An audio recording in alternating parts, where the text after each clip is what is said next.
Hello बच्चों, मैं S के वर्मा स्वागत करता हूं आपका अपने YouTube channel V science nexus में। और जैसा कि आपको पता है कि हम लोग ऑप्टिक्स पर बात कर रहे हैं, रिफ्लेक्शन ऑफ लाइट पर बात कर रहे हैं। तो उसी सीरीज में बेटा आज आगे बात करते हैं कि प्लेन मिरर अपना इमेज आखिर कैसे बनाता है ना।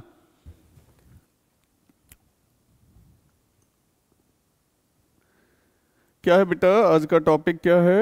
Image formation by a plane mirror.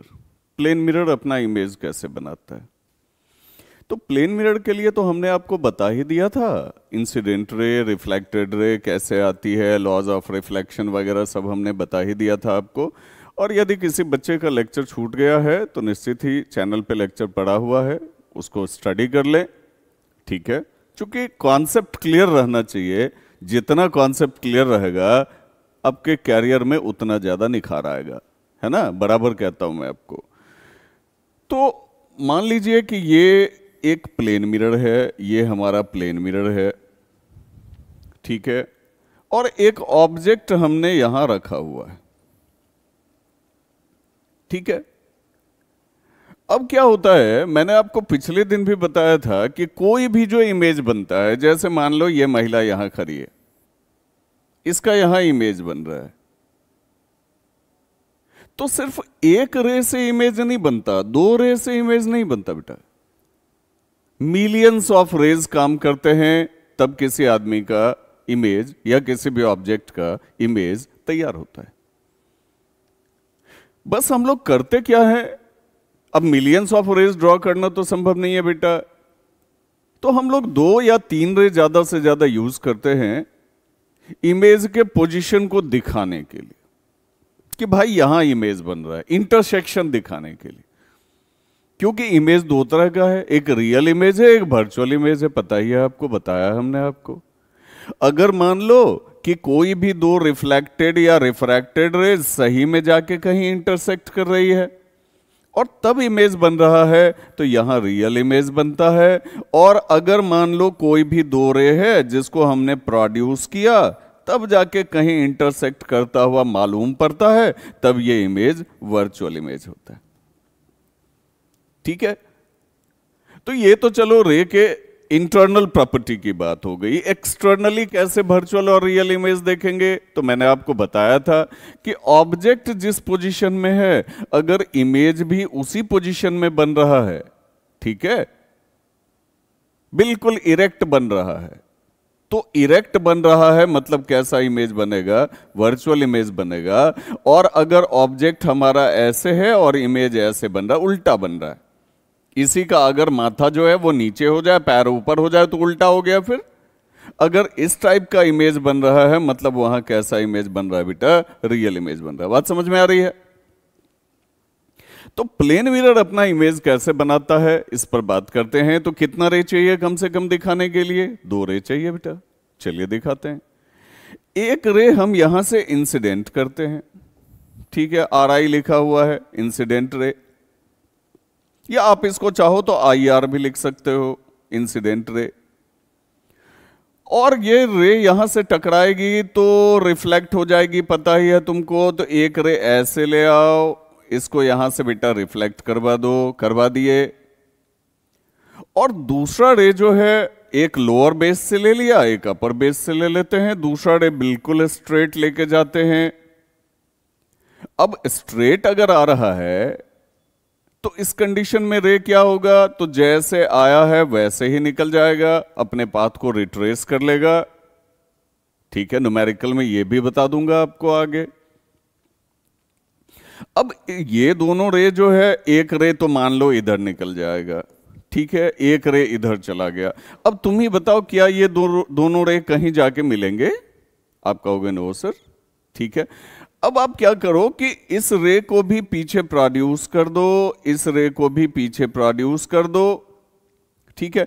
तो इमेज का एक लोकेशन आपको दिखाई देगा। ये इसका चूंकि इरेक्ट बनता हुआ दिखेगा, तो ये इसका वर्चुअल इमेज है, ठीक है। तो आप इस तरह से इमेज फॉर्मेशन को दिखा सकते हो, ठीक है। कोई भी दो रे जो है, दो रे को लेके हम इमेज फॉर्मेशन दिखा सकते हैं। अब आपके दिमाग में यहां ये क्वेश्चन आएगा कि सर ये इमेज फॉर्मेशन तो हमने दिखाया, इसमें इंटरसेक्शन कहां हो रहा है सर?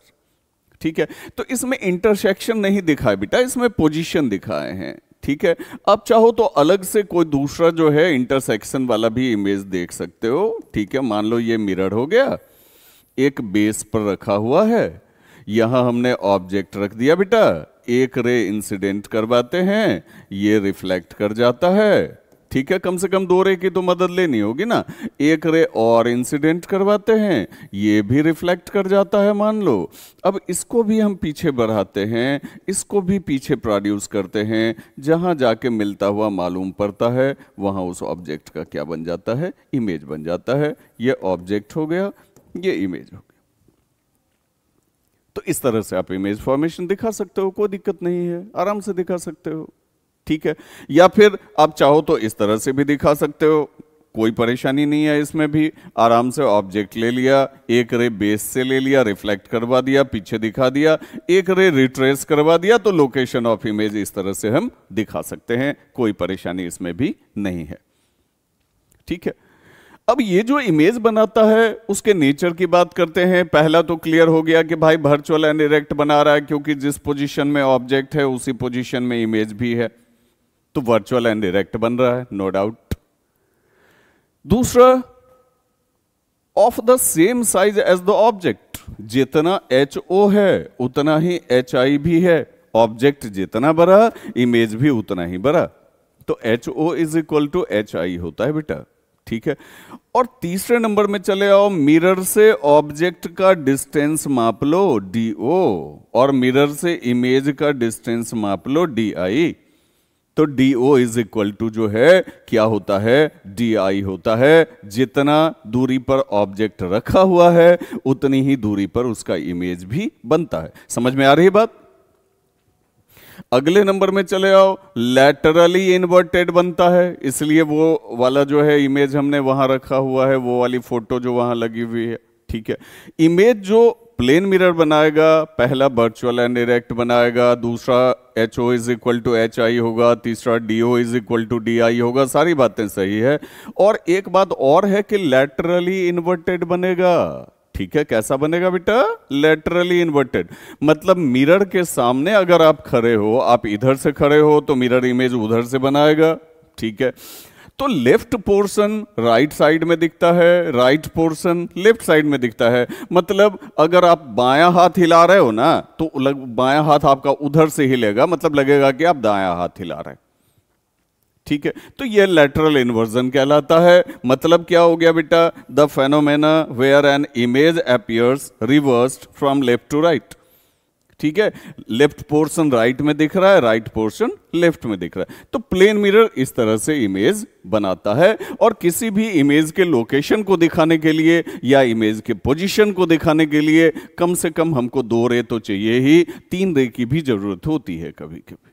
ओके बेटा, तो ये हो गया प्लेन मिरर का इमेज फॉर्मेशन। इस तरह से प्लेन मिरर का इमेज हम फॉर्म करवा सकते हैं, और हमने इसका कैरेक्टर भी आपको पढ़ा दिया।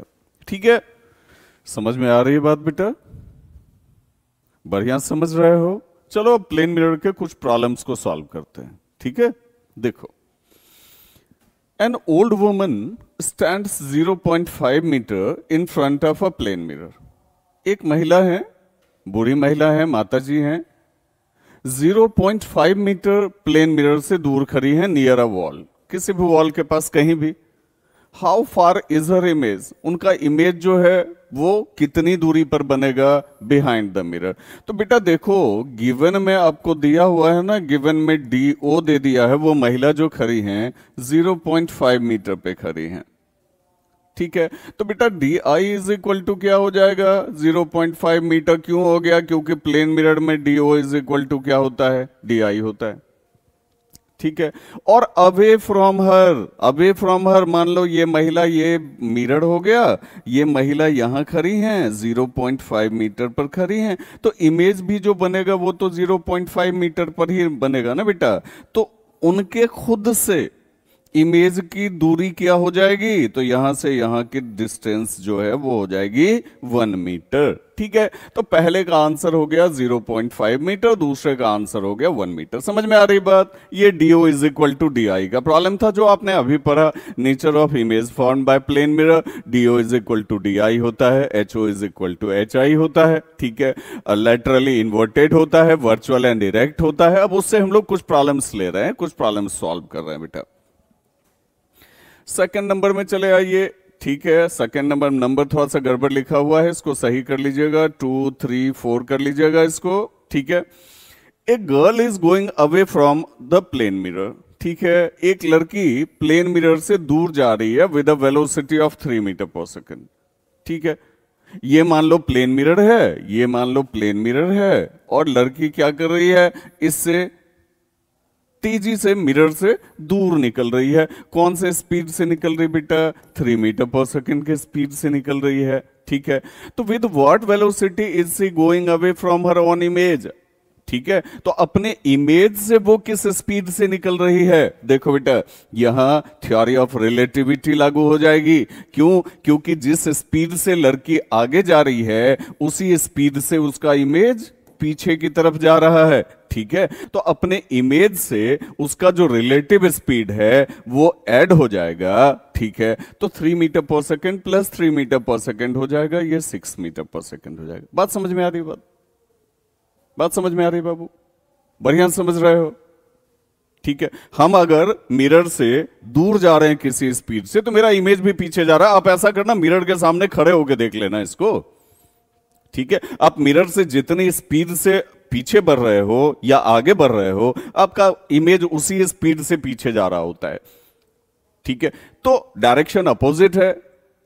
ठीक है, तो अगर स्पीड हम देखें, रिलेटिव स्पीड देखें, तो वो ऐड हो जाएगा 3 मेरा 3 इमेज का, तो 3 + 3 6 मीटर पर सेकेंड हो जाएगा। ठीक है, आगे देखिए, the angle between incident ray and the mirror is 40 degree. Incident ray और, अच्छा इंसिडेंट रे और मिरर दे दिया क्या? चलिए ठीक है, ये मान लीजिए मिरर हो गया, ये इंसिडेंट रे हो गया, इसका एंगल आपको दे दिया 40 डिग्री। ठीक है, इस एंगल को बेटा आप कहोगे सर ये कौन सा एंगल हो गया? इस एंगल को हम लोग थीटा से दिखाते हैं। ठीक है, और इस एंगल को हम लोग ग्लांसिंग एंगल कह सकते हैं, है ना। मिरर और रे के बीच जो एंगल बनता है वो एंगल बेटा ग्लांसिंग एंगल कहलाता है। ठीक है, और इसका इंसिडेंट रे से आप रिलेशनशिप देख लो, या इंसिडेंट रे तो दिया हुआ है, इसका नॉर्मल से रिलेशनशिप देख लो। तो अगर ये एंगल आई है, ठीक है, तो I plus theta is equal to angle I plus theta is equal to 90 degree हो जाएगा बेटा। ये रे मान लो रिफ्लेक्ट कर रही है, तो ये एंगल आर हो जाएगा, ये भी थीटा हो जाएगा, angle R plus theta is equal to भी 90 डिग्री होता है। और चूंकि एंगल आई एंगल आर के इक्वल है, इसलिए ये थीटा भी इस थीटा के इक्वल होगा। मतलब अगर इसको θ1 और θ2 मान लें, तो θ1 भी θ2 के इक्वल होगा। सही है ना? ओके, चलिए अब इस प्रॉब्लम को सॉल्व करते हैं। What is the angle between incident ray and mirror is 40 degree. तो आपको थीटा दे दिया है 40 degree. What is the angle of incidence? बढ़िया बात है बेटा। तो गिवन में आपको दे दिया theta is equal to 40 degree, angle I पूछ रहा है, तो angle I is equal to 90 degree minus theta हो जाएगा ना बेटा, बोलो ना। Angle I plus theta is equal to 90 degree, तो angle I is equal to क्या? 90 डिग्री माइनस थीटा। ठीक है, तो 90 डिग्री माइनस 40 डिग्री कर दो आप, इज इक्वल टू क्या आ जाएगा बेटा? 50 डिग्री आ जाएगा। तो एंगल आई हमारा निकल गया 50 डिग्री। अब पूछ रहा है एंगल ऑफ रिफ्लेक्शन। बड़ी सिंपल सी बात है भाई, निकालने की जरूरत ही नहीं है। Angle I is equal to angle R होता है, इसलिए एंगल आर भी हो गया 50 डिग्री। ओके, और what is the total angle turned by the ray? ठीक है, अभी आपने इमेज देखा, अभी आपने इसका डायग्राम देखा, ये इंसिडेंट रे है, ये रिफ्लेक्टेड रे है, ये नॉर्मल है, ये भी 50 डिग्री, ये भी 50 डिग्री। ओके बेटा, टोटल एंगल टर्न जब भी निकालना हो तो angle I plus angle R आप कर दो। ठीक है, तो ये टोटल एंगल टर्न हो जाता है। तो टोटल एंगल टर्न कितना हो जाएगा? What is the total angle turn? बताओ बताओ जल्दी से बताओ। तो सर 100 डिग्री हो जाएगा। बात समझ में आ रही है? बात समझ में आ रही है? चलो अच्छी बात है। A ray of light incidents normally on a plane mirror. अच्छा, नॉर्मली आ रही है, नॉर्मल के डायरेक्शन में आ रही है, बढ़िया बात है। What will be the angle of incidence and angle of reflection? देखो बेटा, मान लो ये प्लेन मिरर है, इस डायरेक्शन में रे आ रही है। नॉर्मल का डायरेक्शन क्या होता है? तो प्लेन मिरर में ये मिरर के साथ 90 डिग्री एंगल बनाता है, ठीक है। तो नॉर्मल के डायरेक्शन में रे आ रही है। अब क्या रहा, इसका एंगल आई निकालो, एंगल आर निकालो। जनरली लोग क्या समझते हैं इसमें जानते हो? एंगल आई भी 90 लिख देते हैं, एंगल आर भी 90 लिख देते हैं, है ना, क्योंकि 90 पर रे आ रही है। अब यहां सोचना ऐसे होगा कि 90 पर जो रे आ रही है तो मिरर के साथ ना 90 बनाते हुए आ रही है बेटा, तो एंगल आई कैसे 90 हो जाएगा? थीटा ना 90 हो गया, theta is equal to 90 degree हो गया, ठीक है। अब एंगल आई आप निकालो, 90 degree minus theta, 90 degree minus 90 degree, zero हो जाएगा ना। एंगल आई कितना हो गया? जीरो हो गया। और क्योंकि एंगल आई जो है वो हमेशा एंगल आर के इक्वल होता है, इसीलिए एंगल आर भी जो है, एंगल आर भी आपका क्या हो जाएगा? जीरो हो जाएगा। ओके। अब इस कंडीशन में एक बात और जान लो, मैं यहां ऐड कर देता हूं कि अगर कोई रे नॉर्मल के डायरेक्शन में आती है, ध्यान से सुनना, नॉर्मल के डायरेक्शन में आती है तो अपने ही पाथ को रिट्रेस कर लेती है। जो अभी आपने प्लेन मिरर में देखा था, एक रे सीधी आई थी, सेम डायरेक्शन को रिट्रेस करते हुए निकल गई, ना थोड़ा सा इधर होगी ना थोड़ा सा उधर होगी, क्योंकि एंगल आई भी जीरो, एंगल आर भी जीरो। बात समझ रहे हो? ठीक है। तो ये अपने पाथ को क्या कर लेती है बेटा? याद रखना, क्या कर लेती है? रिट्रेस कर लेती है। जैसे आती है वैसे ही फिर निकल भी जाती है, अपने पाथ को रिट्रेस कर लेती है। ओके ओके, चलो आगे बढ़ते हैं। If an object is placed at a distance of 15 centimetre in front of a plane mirror, ठीक, प्लेन मिरर के सामने कोई ऑब्जेक्ट रखा हुआ है 15 सेंटीमीटर पर, how far would it be from its image? अब आप ये बताओ क्या होगा, जल्दी बताओ। आप कहोगे सर 15 इधर 15 उधर, तो 15 plus 15 is equal to 30 centimetre हो जाएगा सर, क्योंकि DO is equal to D I होता है। इमेज से कह रहा है ऑब्जेक्ट का डिस्टेंस निकालने के लिए, ठीक है। तो 15 इधर 15 उधर, 15 plus 15 is equal to 30 centimetre हो जाएगा, ठीक। कोई दिक्कत? सारा का सारा कॉन्सेप्ट समझ में आ रहा है? आज हम लोग प्लेन मिरर के इमेज फॉर्मेशन पर बात कर रहे थे, प्लेन मिरर के प्रॉब्लम्स पर बात कर रहे थे। प्रॉब्लम्स का ज्यादा से ज्यादा प्रैक्टिस करें, ज्यादा से ज्यादा रिवीजन करें, ठीक है। अब यहां का जो मामला है, जैसे न्यूमेरिकल्स अभी हमने आपको बताया, तो मैंने बता दिया, तो बस खाली सीख नहीं लेना है, ठीक है, खुद से बनाना भी है। सारे प्रॉब्लम्स को खुद से बना के देखो आप, ठीक है। तो यदि आपको मेरे पढ़ाने का तरीका बहुत ज्यादा पसंद आ रहा हो तो निश्चित ही मेरे चैनल को सब्सक्राइब कर लें, वीडियो लेक्चर्स को लाइक कर दें और बेल आइकन तो निश्चित ही प्रेस कर लें, ताकि जैसे ही कोई नया लेक्चर अपलोड होगा उसका नोटिफिकेशन आप तक पहुंच जाए, है ना। Best of luck, have a good day.